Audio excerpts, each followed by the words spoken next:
자, 비하인드 뉴스가 준비되어 있습니다. 박성태 기자가 나와 있습니다. 첫 번째 키워드 열죠. 예, 첫 번째 키워드는 자업자득입니다. 예, 자업자득. 자기가 한 일 때문에 자기가 화를 입는다? 예, 그런 거겠죠. 그런 예. 해석인데요. 김무성 자유한국당 의원의 오랫동안 보좌관을 한 전 보좌관이 지금은 그만뒀습니다. 예. 전 보좌관이 책을 한 권 냈는데 여기에는 지난 2016년에 있었던 20대 공천 과정에서 청와대가 어떤 외압을 행사했는지가 잘 드러났습니다. 그 시끄러웠던 공천 과정. 그렇습니다. 예. 책의 몇 가지 대목을 살펴보겠습니다. 총선 2달 전인 2016년 2월 24일 A라는 인사가 김무성 대표를 찾아와 청와대 뜻이라면서 이런 사람들은 공천을 주면 안 된다 이렇게 얘기하며 리스트를 줬다고 합니다. 아, 청와대 심부름을 했다 그런 얘기인가요? 그렇습니다. 예. 이 A라는 인사는 청와대 측과 가깝고 현기환 정무수석, 당시 신동철 정무비서관과 상당히 가까워서 거의 매일 김무성 당시 대표를 찾아와 청와대의 입장을 전했다는 사람입니다. 예. 그런데 당시 리스트라는 것이 불러준 명단을 그냥 이면지에 볼펜으로 적은 수준이라고 하는데요. 이 볼펜으로 적은 명단을 잠깐 보면 예. 이재호 전 원내대표를 비롯해서 유승민, 정두원, 김용태, 존칭은 생략하겠습니다. 조혜진, 김세현, 김학용, 김성태, 박민식, 홍지만 의원 등등의 이름이 있었다고 전했습니다. 예. 그 A가 누굽니까? A는 모릅니까? 제가 오늘 저자에게 전화를 해서 예. A가 누구냐고 몇 번 물어봤는데요. 예. 사실 기자들 사이에서는 어떤 정치평론가다라는 얘기가 있었는데 그것은 사실이 아니다라고 하고 예. 기자들과는 잘 친분이 없는 김무성 대표와 신동철 정무비서관을 둘 다 잘 아는 인사라고 예. 익명으로 얘기를 아니 이렇게 했습니다. 그 정권 핵심 인사들을 다 잘 알고 김무성 대표를 매일 만날 수 있을 정도면 예. 그 박성태 기자가 취재해도 안 나오는 인물인가 보죠? 예, 몇 그 번 정도인데도? 물어봤는데 예. 절대 익명으로 밝히진 않았습니다. 다른 쪽으로도 좀 취재를 해봤는데 예. 나오지는 않았습니다. 일단 알았습니다. 총선에 살생부 논란이 있었는데 예, 없다고 했지만 실제로 있었다는 얘기가 되는 거군요. 그러니까. 그렇습니다. 예. 이제 책을 통해서 확인이 됐는데요.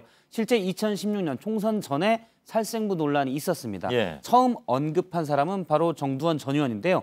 김무성 당시 대표가 직접 관련 언급을 했다라고 폭탄 선언을 당시 했고 예. 하지만 바로 얼마 뒤에 김무성 당시 대표가 문건을 받은 적이 없다라고 얘기해서 논란이 됐었습니다. 예. 하지만 공천 과정은 저 살생부대로 거의 이루어졌었고요. 예. 이번에 이 책을 통해서 이면지에 볼펜으로 적은 살생부가 있었음이 확인이 됐습니다. 예. 당시 김 대표가 이 사람들을 빼고 어떻게 총선을 치르냐고 A에게 따져 묻자 예. A가 한 말이 박근혜 대통령에게 다른 이야기 안 하고 말 잘 듣는 충성스러운 8, 90명의 의원만 당선되면 좋다는 게 청와대의 입장이다라고 밝혔다고 합니다.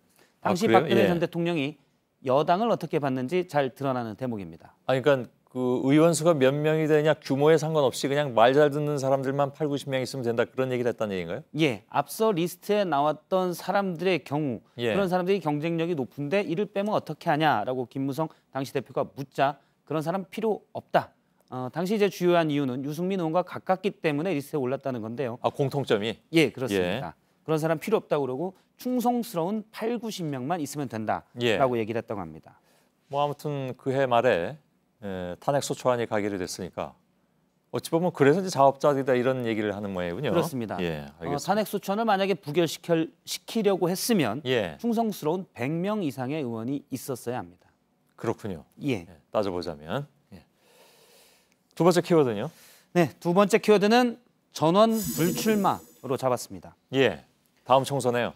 그렇습니다. 예, 최근 김성태 자유한국당 대표 권한대행이 주로 강조하고 있는 것이 바로 수술입니다. 직접 얘기를 들어보겠습니다. 예, 그 어떤 아픔을 무릅쓰고라도 환부를 스스로 도려내고자 하는 그런 고통의 시간을 우리 자신들이 직접 맞이한다면은 예, 환부라는 표현이 나오는데요. 문제는 누가 환부, 즉 누가 도려내야 할 부분이냐는 문제인데요. 예. 이를 두고 오늘 의총에서는 이른바 친박과 비박이 5시간 동안 바로 당신이 환부다라고 하면서 싸우기도 했습니다. 예, 저렇게 말한 김성태 원내대표도 환불하면서 물러나라고 했으니까. 그렇습니다. 예. 본인이 환부로 지목되기도 했고요. 예, 그런데 이 와중에 차기 총선에 전원 불출마해야 된다라는 언급도 자유한국당에서 나오고 있습니다. 예. 오늘 한 포럼에서 자유한국당의 정종섭 의원이 한국당 전원이 총선 불출마 선언하는 것도 고려를 해야 된다. 이런 것도 당에 도움이 된다라고 밝혔습니다. 예. 단적으로 얘기하면 물론 전원 불출마할 가능성은 거의 없습니다. 그렇죠. 그걸 뭐 믿을 사람은 없을 것 같은데요. 예. 정말로 없을 것 같습니다. 예. 일부 의원의 경우 예. 지금 불출마를 선언하고 있는데요. 한 사람 아닌가요, 김무성 의원? 그렇습니다. 공식적으로 불출마를 선언한 사람은 김무성 의원 한 명이고요. 예. 사실 김무성 의원은 이전에도 불출마하겠다고 밝힌 바 있고, 그러면요, 이 자리에서도 얘기했었는데. 예, 예. 대신 당권 도전을 시사를 했습니다. 예. 또 몇몇 초선 의원들이 비공개 회의에서 불출마할 용의가 있다라고 얘기를 한 바가 있습니다. 예. 보도가 됐었는데요. 대신 조건이 있는데 보수 몰락에 책임 있는 분들이 불출마하면 나도 불출마할 용의가 있다라는 취지입니다. 근데 그 책임이 누가 있냐가 또 시끄럽잖아요. 그렇습니다. 예. 이러한 불출마 언급에 대해서 당의 한 관계자는 이런 표현들은 전체 다 불출마하자 이런 예. 표현의 진정한 의미는 나를 불출마시키려면 당신도 불출마해야 된다. 당신이 청산돼야 내가 청산될 수 예. 있다. 이른바 물귀신 작전일 수 있다라고 해석하기도 했습니다. 예. 세 번째 키워드. 세 번째 키워드는 진보도 보수도로 잡았습니다. 어떤 얘기인가요? 바른미래당이 최근 통합을 위한 워크숍을 다녀와서 예. 국민에게 드리는 글이라고 발표를 했는데요. 어제 오후에 발표한 건데 직접 들어보겠습니다. 예. 바른미래당은 합리적 진보와 개혁적 보수가 공존하는 새로운 정당입니다.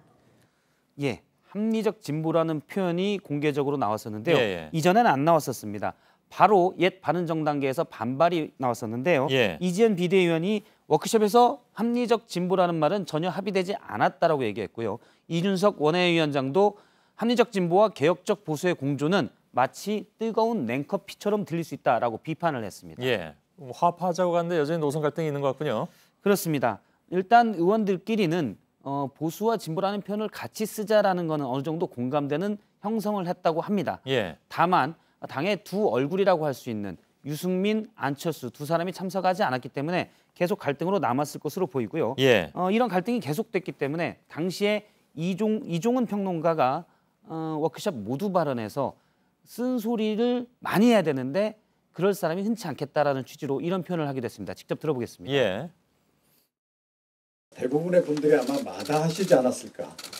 그래서 저한테까지 순서가 들어오지 않았을까 이렇게 생각합니다. 아, 그런가요? 예. 예. 알겠습니다. 그나저나 그 두 사람이 이 당의 얼굴인지 아닌지부터가 당에서 정확하게 정리가 돼야 되는 거 아닌가요? 본인들도 물론이고. 예, 그렇습니다. 예. 당에서는 이 선으로 둘 다 물러나라라는 얘기도 나오고 있습니다. 예. 박성태 기자였습니다.